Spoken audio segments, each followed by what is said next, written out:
Que bom estarmos juntos mais um domingo para darmos continuidade à nossa série de mensagens dos bastidores da igreja, a igreja por trás da fachada. Nesta série nós estamos visitando nossa declaração de missão, visão e valores. Nosso desejo é expor nossa filosofia bíblica de ministério, que nasce e se fundamenta nas Sagradas Escrituras.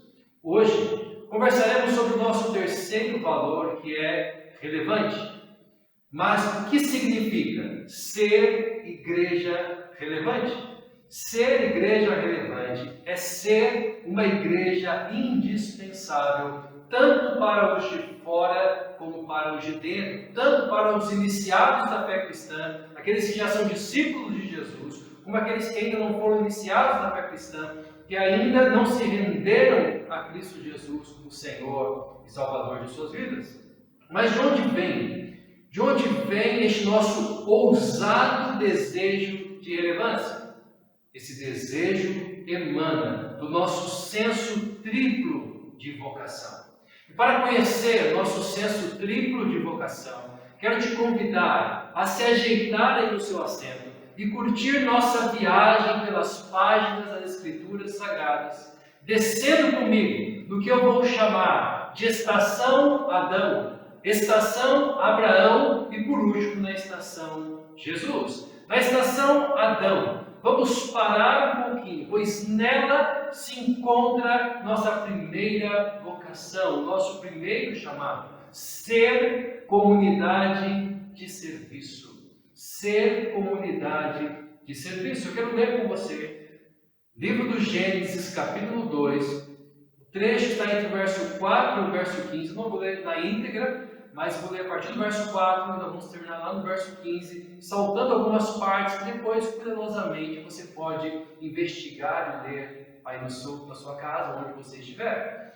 Esta é a história das origens dos céus e da terra no tempo em que foram criados. Quando o Senhor Deus fez a terra e os céus, ainda não tinha brotado nenhum arbusto no campo e nenhuma planta havia germinado, porque o Senhor Deus ainda não tinha feito chover sobre a terra, e também não havia homem para cultivar o solo. Verso 7. Então o Senhor Deus chamou o homem do pó da terra e soprou em suas narinas o fôlego de vida, e o homem se tornou um ser vivente. Ora, o Senhor Deus tinha plantado no jardim, no Éden, para os lados do leste, e ali colocou o homem que formara. Versículo 15. O Senhor Deus colocou o homem no jardim do Éden para cuidar dele e cultivá-lo. Quando o Criador trouxe à existência todas as coisas e por fim criou a humanidade, Deus colocou a humanidade no jardim que ele mesmo havia criado, confiando à humanidade o que chamamos na teologia de mandato cultural, que nada mais é do que nossa vocação, nosso chamado para cuidar do bem-estar e do desenvolvimento de toda a criação de Deus. A partir do trabalho no jardim, o ser humano que recebeu também a ordem de crescer e multiplicar, avançaria em direção ao mundo criado, para transformar o mundo todo em um grande jardim, conforme o modelo de jardim que Deus havia estabelecido ao homem. Lembrando que quando nós falamos de um jardim, quando vem em nossa mente a ideia de um jardim, estamos falando de uma porção de terra onde tudo coexiste em harmonia e onde há espaço e onde há alimento para todos se desenvolverem dentro de limites pré-estabelecidos. Isto é um jardim. E o ser humano, então, foi colocado por Deus no jardim para cuidar do jardim que Deus criou e fazer do mundo um grande jardim. Na execução dessa tarefa, ao realizar essa tarefa dada por Deus, a humanidade criada por Deus seria então relevante, isso é, ela seria indispensável aos olhos de toda a criação de Deus, que teria a humanidade como aquela que cultiva, aquela que cuida do desenvolvimento do que Deus havia criado de forma tão perfeita. Mas há um detalhe que não podemos omitir. Tudo isso só seria possível se a humanidade se mantivesse conectada a Deus.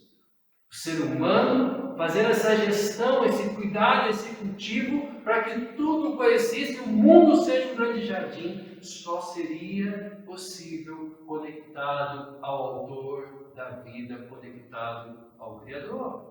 Mas nós sabemos que lá nos primórdios houve uma ruptura e a comunidade humana, chamada para o serviço, desconectou-se do seu Criador. Entenda duas coisas muito importantes a respeito disso. Primeiro, desconectado do Criador, o ser humano, ao invés de fazer do mundo um grande jardim, ele planta o caos em toda a parte aonde ele vai. Mas este fato do homem trazer o caos ao invés de trazer o jardim não aboliu o mandato cultural de cuidar e servir ao mundo criado, mantendo então seu chamado para ser, sim, uma comunidade de serviço.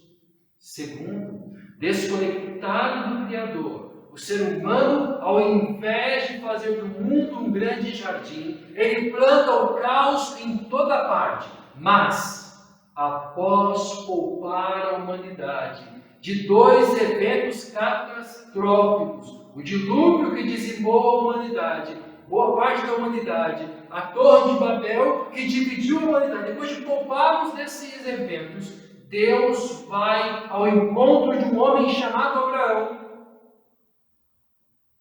e acrescenta-lhe mais um mandato, mais um chamado, sem excluir o chamado de ser uma comunidade de serviço. Esta última afirmação, ela nos remete então à nossa segunda estação, que nós vamos chamar de estação Abraão. Na estação Abraão, eu te convido a descer agora para nós mais uma vez olharmos para o texto bíblico.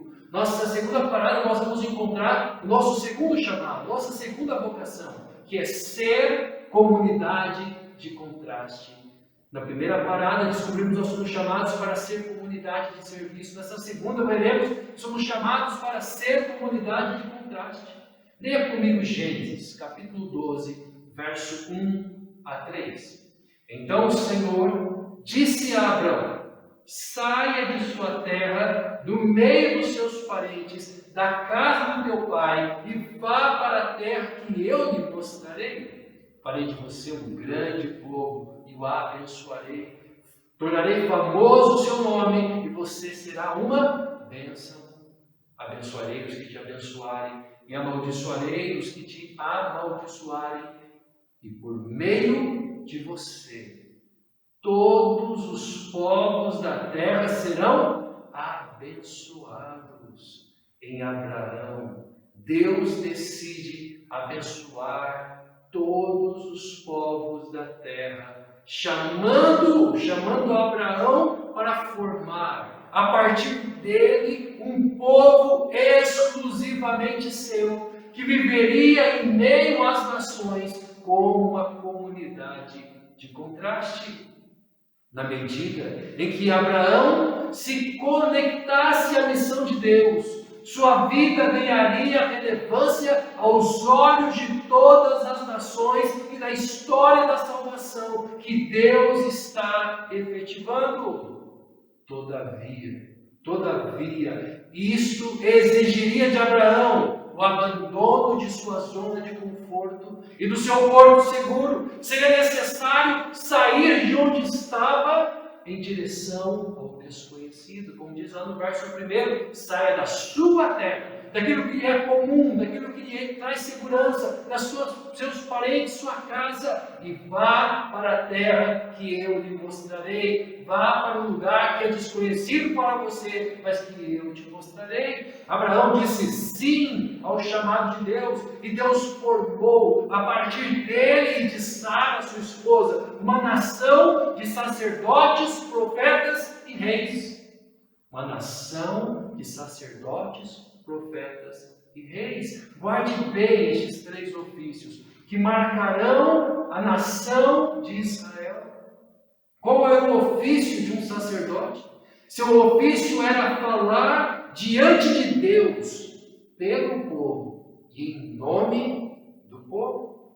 Isto é, sua missão, o seu ofício era interceder. Depois da Páscoa do Egito, da primeira Páscoa judaica, Deus regulamentou este serviço que passou a ser realizado pelos descendentes de Arão, da tribo de Levi. Então esse era um ofício, o ofício de sacerdote. Havia um segundo ofício na nação de Israel, que era o ofício de profeta. O que é o ofício de profeta? Qual é o ofício de um profeta? Seu ofício era pronunciar a palavra de Deus diante do povo. Pronunciar a palavra de Deus em nome de Deus ao povo que pertence a Deus e às nações circunvizinhas.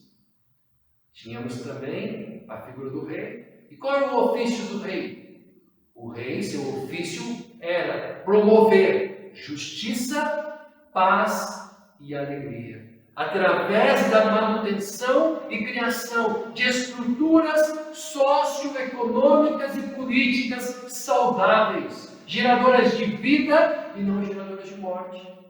A partir desses 3 ofícios, vivendo em adoração a Deus, a nação de Israel seria relevante e indispensável às nações, pois o sacerdote faria uso da religião com sinceridade. O profeta anunciaria a lei de Deus ao coração do povo, e o rei proveria estruturas de justiça, de paz e de alegria. No entanto, isto nunca aconteceu. Nunca aconteceu como deveria acontecer. Os sacerdotes se corromperam, alguns profetas se calaram, e os reis fizeram uso do poder em benefício próprio, se afastando dos princípios e dos valores de Deus. Assim, Israel nunca chegou a ser tudo o que poderia, que foi chamada para ser como comunidade de contraste entre as demais nações e povos. Então, nos perguntamos, a promessa de Deus a Abraão falhou? De forma alguma. Afinal, Jesus é o filho de Davi, filho de Abraão, conforme Mateus capítulo 1, versículo 1, registro da genealogia de Jesus Cristo, filho de Davi, filho de Abraão, que entrou na história a fim de abençoar todas as famílias da terra e cumprir a promessa de Deus feita a Abraão. E assim, nós chegamos à nossa terceira e última estação, e nós vamos parar a estação Jesus. E na estação Jesus, essa última parada que nós faremos hoje, nossa viagem pelas Escrituras Sagradas, encontraremos nossa terceira vocação, nosso terceiro chamado, que é ser comunidade da palavra, ser comunidade de serviço, ser comunidade de contraste. E agora na estação de Jesus descobrimos que temos o chamado de ser comunidade da palavra. Leia comigo aqui que está em João capítulo 20, versículo 21. Novamente Jesus disse: paz seja com vocês. Assim como o Pai me enviou, eu os envio. Os 3 ofícios para os quais a vida de Israel apontava, sacerdote, profeta e rei, se encontraram plenamente e eficazmente em Jesus Cristo, o Messias, o Cordeiro de Deus. Jesus é o único que é absoluto absoluta, plena e verdadeiramente relevante e indispensável.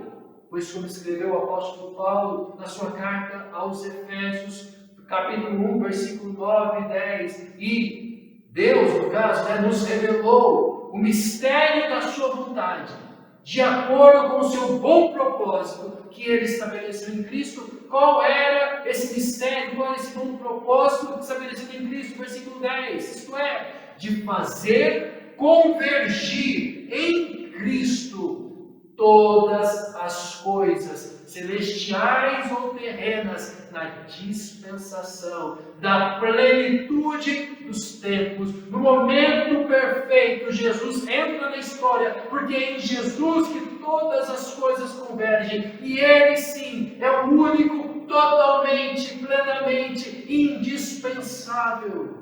Jesus é o sumo sacerdote, Ele é tanto o sacerdote que nos representa diante de Deus, como Ele é um sacrifício aceitável a Deus. Jesus é profeta, Ele não só traz a palavra de Deus a nós, mas Ele também é a própria palavra encarnada, como diz o apóstolo João na abertura do seu Evangelho, quando ele diz que o Verbo, a palavra viva de Deus, se tornou carne, e nós vimos então a sua glória, a glória do unigênito do Pai. Jesus é sacerdote, sumo sacerdote, Jesus é profeta, Jesus é rei, Ele é rei da glória, que deixa a sua glória eterna, entra na história, morre em nosso lugar, ressuscita e é elevado aos céus, de onde um dia virá para concluir a história humana. Esse é o Evangelho. Jesus é o Rei dos Reis, Senhor dos Senhores, como está em Filipenses, por causa do seu esvaziamento, da sua vinda, da sua morte na cruz em nosso lugar. Deus lhe deu um nome acima de todo nome, diante do qual todo joelho vai se dobrar e toda língua vai confessar que Ele é Rei, Ele é Senhor sobre tudo. Neste exato momento, Ele está colocando todas as coisas debaixo de seu pé. Isto é, tudo está sendo posto sob o seu domínio, até o momento em que o seu domínio, o seu reino, será a única realidade da história. Mas antes de ser elevado aos céus, Jesus reuniu sua comunidade de discípulos e fez dela uma comunidade da palavra, pois ele disse: assim como o Pai me enviou, eu os envio. O Pai enviou Jesus para interceder pelo mundo. Na cruz do Calvário, Ele ali, mesmo sofrendo as agonias da cruz, Ele intercede: Pai, perdoa-os, porque não sabem o que fazem. Quando Ele anuncia a Pedro que Pedro negará 3 vezes, Ele diz: mas eu roguei por você, Pedro, para que a sua fé não desfaleça. Em João 17, você tem a oração sacerdotal de Jesus. Jesus vem interceder. Ele é aquele que está entre nós e o Pai. Ele faz a intermediação entre nós e o Pai. Nós somos ouvidos diante do Pai por causa de Jesus. Segundo, Jesus foi enviado pelo Pai para anunciar a palavra ao mundo. Ele veio anunciar a palavra de Deus ao mundo. Ao ponto de dizer: quem vê a mim, vê o Pai. E Ele veio inaugurar o reino de Deus, que já está presente, mas ainda não o está plenamente como um dia estará. E Deus então fez, ou melhor, Jesus fez, da sua comunidade de discípulos a extensão de seu ministério, chamando-os para ser a comunidade da palavra, que vive de acordo com a palavra e anuncia a palavra de salvação em Cristo Jesus. E apenas quando a igreja faz isto, ela se torna relevante e indispensável ao mundo para o qual Jesus nos enviou. assim como ele foi enviado pelo Pai. A comunidade da palavra tem sobre os seus ombros a missão de viver e anunciar a palavra de Cristo. Isto é, o Evangelho da nossa salvação. E ela faz isso, a comunidade de fé faz isto, representando os próprios ofícios de Cristo. Então, como sacerdote, entenda o melhor que Jesus como sacerdote, a comunidade de fé intercede pelo mundo em nome do nosso sumo sacerdote Jesus Cristo. Em nome dele nós apresentamos o mundo em oração. Nós anunciamos a palavra de Deus, com seus princípios e seus valores. E nós anunciamos o Evangelho da salvação, as más notícias sobre o nosso pecado, sobre o nosso erro, sobre a condenação imposta a nós, e a boa nova de que em Cristo Jesus toda a sentença foi cancelada, porque Ele sofreu a sentença sobre si. Ele não rasgou simplesmente a sentença, mas Ele sofreu em nosso lugar, Ele morreu a nossa morte, para nós vivermos a sua vida. E nós anunciamos ao mundo a palavra, como um profeta anunciava a palavra de Deus no Antigo Testamento, assim como Jesus anunciou a palavra que vinha do alto. Nós então anunciamos a palavra do Cristo, que fala sobre o plano eterno de Deus. E por fim, nós vivemos como embaixadores do Rei. Nós não somos reis. Nós não somos, sim, somos filhos do Rei, num certo sentido, mas talvez não nesse que vivem dizendo por aí que somos filhos do Rei, temos direito a isso ou aquilo. Não, nós somos embaixadores do Rei.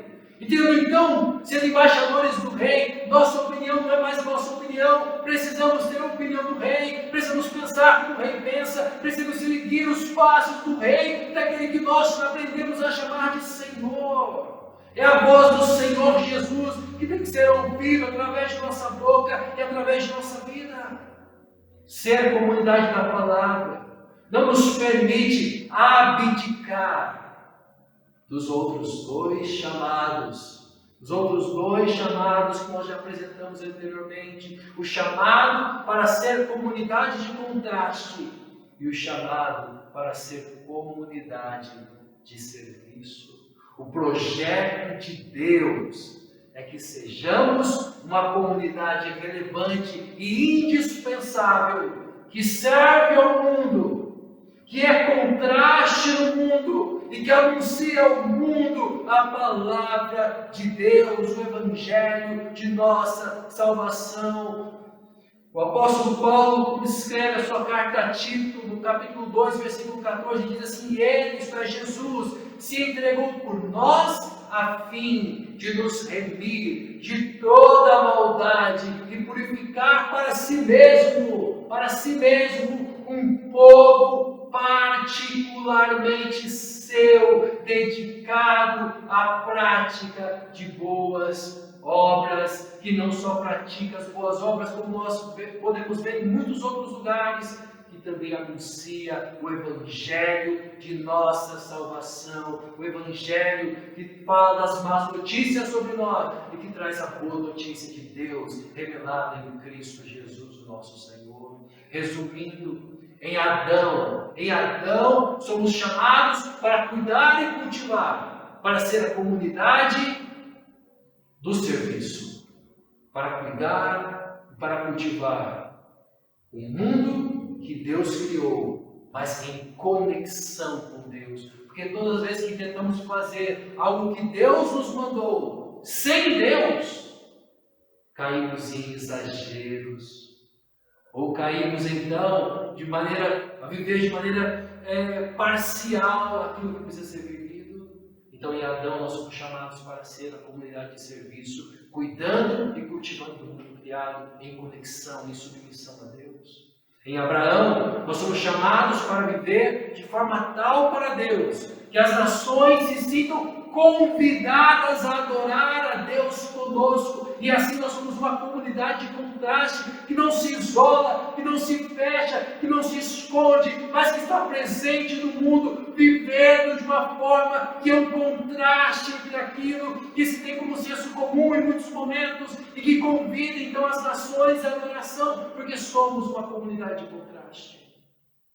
Então, por último, vimos que em Jesus somos chamados para anunciar o Evangelho com integridade e com fidelidade a Deus, porque nós somos a comunidade da palavra. De forma bem prática, nós seremos relevantes orando pela cidade. Seremos relevantes também atuando para o bem e para o desenvolvimento da cidade. E também compartilhando sempre, quer seja oportuno ou não, o Evangelho de Cristo Jesus, o nosso Senhor e Salvador. Em resumo, seremos relevantes aproveitando cada uma das oportunidades para servir a partir dos dons que Deus nos deu. Agora, como nossa igreja será relevante e indispensável para o outro e ao mesmo tempo para você? Como conseguiremos ser uma igreja relevante tanto para aqueles que aqui estão já praticando a sua fé, como para aqueles que ainda não estão praticando a fé, mas que Deus quer alcançar através de nós? Resposta: isso acontecerá na medida em que nos envolvermos. A resposta é nos envolvendo-se. Pois quanto mais envolvido você estiver, maior será a relevância desta igreja na sua vida. Quanto menos você se envolver, mais esta igreja se tornará dispensável a você. E talvez, em última ponta, dispensável também aqueles que Deus quer alcançar através de nós. Porque nós deixaremos de realizar a vocação, o chamado que Deus nos deu em Adão, que Deus nos deu em Abraão, que Deus nos deu em Jesus. Então, não deixe de se envolver. Se você já ouviu, se você já acolheu e se rendeu ao Evangelho, Jesus é o Senhor e o Salvador de sua vida. Não se relacione com a igreja como um consumidor, com alguém que vem consumir, que vem aqui buscar o que necessita e volta para casa. Também não se relacione com a igreja como um turista. O turista é aquele que passa em vários lugares diferentes e de cada lugar leva um souvenir, leva uma bênção, leva uma lembrança. Vamos ser a comunidade de serviço que Deus nos chamou para ser. Vamos ser a comunidade de contraste que Deus nos chamou para ser. Vamos ser a comunidade da palavra que Deus nos chamou para ser, para a sua glória. Para a sua glória. Deus deseja que para a glória dele sejamos relevantes, tanto para os de fora, aqueles que Deus quer alcançar através de nós, mas também relevantes aqui, para cada um de nós que compartilha esta mesma comunidade de fé e que ombro a ombro caminha, chora, se alegra e cultua ao autor e o consumador de nossa fé, Jesus Cristo. Que Deus abençoe a sua vida. Que juntos sejamos, sim, uma igreja relevante para todos, inclusive para a nossa própria vida. Eu queria orar com você. Queria convidar você a ter um tempo de reflexão e colocar a sua vida diante de Deus. Porque Ele te chamou. Não foi você que escolheu essa comunidade. Ele escolheu você. Antes da fundação do mundo. E neste momento, Ele tem te dado, ou tem te chamado a caminhar conosco aqui. Nós oramos para que Deus possa nos capacitar para juntos sermos a comunidade que Ele te chamou para ser. Bondoso Deus, nesta manhã, Senhor, nos colocamos diante do Senhor, Pai, Porque sabemos, Pai, que sem Ti nós não podemos fazer coisa alguma. O Senhor tem um chamado para nós, ó Deus. Nós olhamos ao longo da história, Pai, quantas e quantas vezes, Pai, como Teu povo falhamos em Teu chamado, Senhor. Mas o Senhor, de maneira misericordiosa, de maneira graciosa, o Senhor, ó Deus, tem cuidado de nós, Pai. Continua, Senhor, cuidando da nossa comunidade, Pai. Ajuda-nos, Senhor. Ajuda-nos a ser a comunidade que o Senhor nos chamou para ser. Que possamos, ó Pai, em nome de Teu Filho Jesus Cristo, Pai, ser uma comunidade de serviço. Que possamos, ó Deus, enxergar as necessidades, ó Deus, e nos sentir, ó Deus, nos perceber, chamados pelo Senhor para atendê-las conforme os dons que o Senhor nos deu. Que possamos, ó Deus, compreender que somos chamados para ser uma comunidade de contraste, que não se isola do mundo, Senhor, mas que vive no meio dele como uma comunidade de fato de contraste, Senhor. Ajuda o Senhor a entender que o Senhor nos chamou para ser a comunidade da palavra. Por isso, Pai, que os nossos lábios estejam abertos, ó Pai. Que o nosso entendimento esteja aberto para que possamos compreender Tua palavra, viver Tua palavra e anunciar a Tua palavra, Senhor.